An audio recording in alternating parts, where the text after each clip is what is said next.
What's up guys? Matt, Legacy 4x4, working on the sprint car rock crawler again.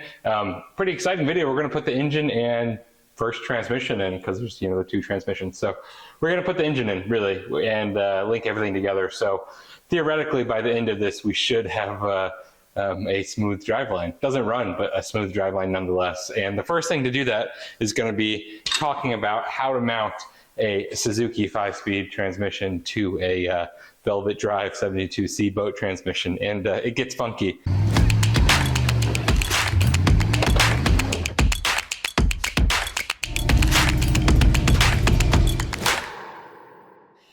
This is the intermediate shaft on the Suzuki Samurai. Stock Suzuki Samurais have the intermediate shaft between your divorce transfer case and the transmission. This end goes into the Suzuki transmission. This is just a 64mm U-joint yoke that I have sliced as flat as I could get it with my Harbor Freight chop saw. Anyways, it's flat enough for our purposes, and this whole driveline is probably going to vibrate a little bit no matter what. So not too worried about it. We're going to make it as right as possible, and this linkage is going to work until it doesn't work. That's kind of my motto. So in any case, we have a flat yoke that I'm going to put in the vise.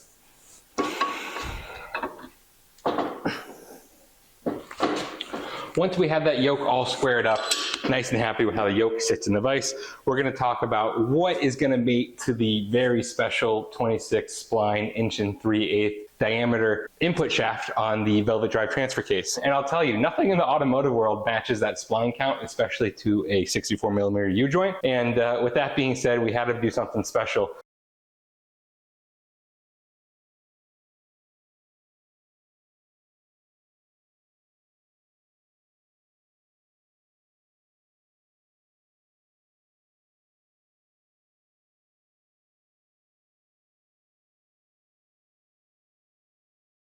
To make this work, I have a spare input shaft for that Velvet Drive transmission internals, and lopped off the end to get a piece of the spline. As you can see right here, this is the same spline that goes into the adapter. With that being said, I'm going to use this as an alignment tool to center my yoke onto my Suzuki Samurai yoke. And in order to get the female version of that spline count, I had to use a Velvet Drive, flywheel, flex plate, whatever you call this for boat people, the plate that actually adapts onto the spline. And as you can see, cut out the center, and I have the female version of this. Again, I wish I could find this in the automotive world, but I promise you, I looked, it does not exist. And that's why we're going to jerry-rig this. I realize you guys probably don't understand what I'm saying. So this is the female end that got cut out of that flywheel, clutch, whatever you want to call it. This is going to slide onto the male end of the Velvet Drive transmission just like that. The only thing I'm worried about is that there will be slip at both ends of this intermediate shaft, but once it's spinning, I don't think it'll have an issue. So this is what I'm talking about. Here's the piece, and that's how it connects. We're going to go ahead and weld this to the yoke as flat as possible and as true as possible using the alignment spline that I have cut out. So I'll show you that as well. This is the input shaft that I cut off. It has a spline section that slides into here. I'm going to go ahead and slide that through the female adapter that I made. You can see it sticks out just a little bit, and that little bit is all we need since the inside of this U-joint yoke is actually kind of concave a little bit. And what this is going to do is allow for the spline that I have to kind of center itself on the inside of this yoke. And that's kind of how it's going to work.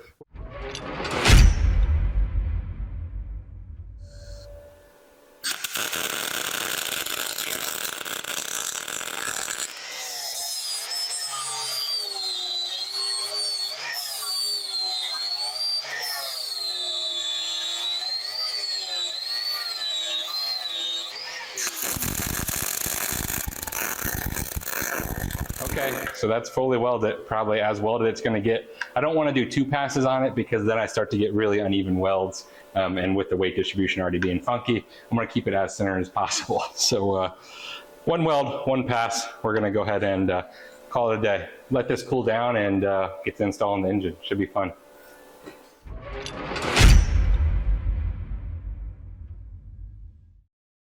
Okay, as you can see, we got some more chopping on the frame to do. When I originally chopped that sprint car frame, I took about 2.5 feet off the front. We're gonna go ahead and take another 2.5 feet and align the engine with the transmissions.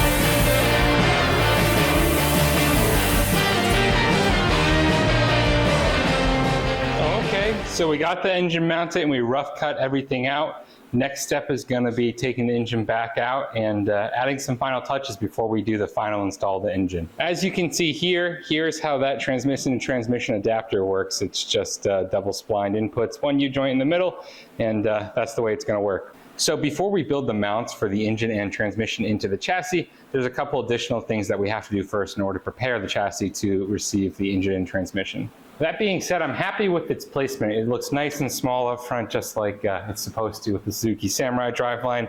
The boat transmission does look a little funky behind it since it's transmission shaped, it's not gearbox shaped. But again, for $200, I got 3-to-1 extra gear reduction. So at some point, it is what it is, just one of those funky things. Eventually it could be replaced with another transfer case or an actual Toyota doubler setup maybe. But for now we're running it, so is what it is. I digress. What we need to do in order to prepare for this swap is quite simple. I need to brace the front end of this chassis with some 1/4-inch steel, kind of give it some angled gussets to kind of strengthen up the sprint car, because the sprint car is like 120 wall at the thickest, probably smaller than that, 1/8 in the smaller tubes. So I need to add some 1/4-inch gussets there in order to strengthen up the chopped front end of the sprint car. The second thing I'm going to do is plasma cut out a hole where the oil drain is going to be. That way I can easily drain the engine. I don't have to use a vacuum siphon drain or anything crazy. I'm going to cut that out. And after I cut that hole out, I'm going to brace the skid plate itself. So in case you can't tell, the engine is mounted almost directly onto the skid plate. There'll be a little bit of a gap, but not enough for major deflections. And I know this is a light rig, but rocks will still deflect this 1/4-inch skid plate. So what I'm going to do is kind of build a cross hatch section of 1/4-inch in order to brace the skid plate entirely and kind of minimize the deflection there. I've already measured everything out and wrote down my measurements. So the next step is going to be pulling the engine and transmission back out and doing all the metal work to prepare the chassis to receive the engine and transmission for the last time. And that last time, hopefully, is going to include doing some also 1/4-inch hard mounts for the engine and again, 1/4-inch hard mounts for the transmission. Everything's hard mounted. So I'm going to go ahead and pull this out and prepare to do some metalworking. All right, guys, so we made a little bit of a mess repulling the engine, but we have one of the gussets cut out and in place, and that's what we're going to be making next. We're going to work on the front gussets and just keep gusseting until we can go ahead and reinstall the engine and transmission. In terms of reinstalling the engine and transmission, you can see there's a 1/4-inch steel plate on that engine mount, and that's what we're going to use in order to build into the chassis itself. And if we swing into the transmission as well, that's an 8x2-inch 1/4-inch steel plate, and that's what we'll be using to mount the transmission to the chassis. And now if we start looking at those front gussets, that's how those gusset in place. So next thing we're going to do is do that for the other side, link it all together, and then start building the skid plate gusset.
All right, the welds aren't the best, but those two gussets are super beefy, 1/4-inch, nice CNC cut. We also welded in the end caps up top, as well as the drain hole for the oil plug. With that being said, here's how we look on the inside. It's now time to reinstall the engine.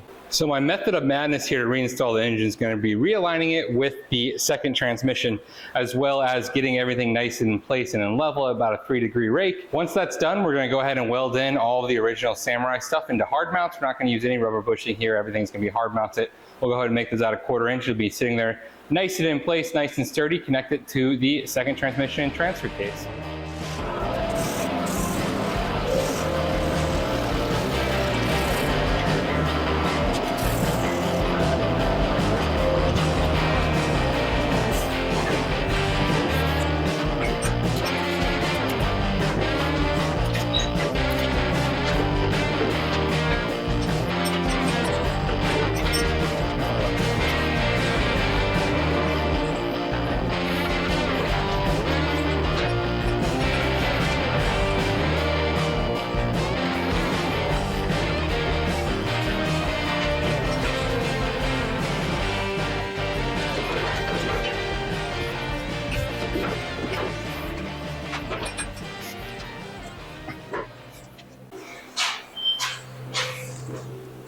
Okay, since this adapter is double slip both ways, I'm just making sure there's enough play there in case there's any kind of frame flex, which I'm hoping there won't be, but just in case I'm leaving some play there, I'm not worried about it bouncing back and forth. The inertia is going to keep it steady. So I'm happy with that. Everything's in place. Time to solid weld this down and have the driveline mounted. Pretty sweet.